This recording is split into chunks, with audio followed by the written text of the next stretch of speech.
தேர்தல் ஆணையத்தின் அறிவுறுத்தல்படி புதுச்சேரி யூனியன் பிரதேசத்தில் 1/1/2025 தகுதி நாளாக கொண்டு சுருக்குமுறை வாக்காளர் பட்டியல் திருத்தப் பணி மற்றும் இறுதி வாக்காளர் பட்டியல் தயாரிக்கும் பணிகள் 29/10/2024 முதல் 28/11/2024 வரை நடைபெற்றன.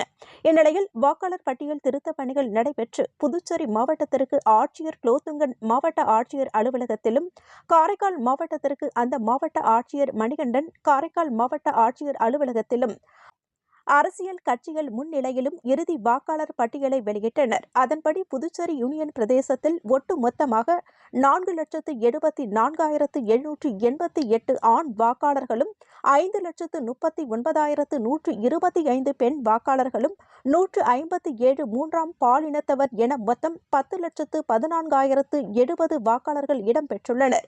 மேலும் புதுச்சேரியில் ஆண் வாக்காளர்களை விட 64,337 பெண் வாக்காளர்கள் அதிகம் உள்ளனர் என்பது குறிப்பிடத்தக்கது.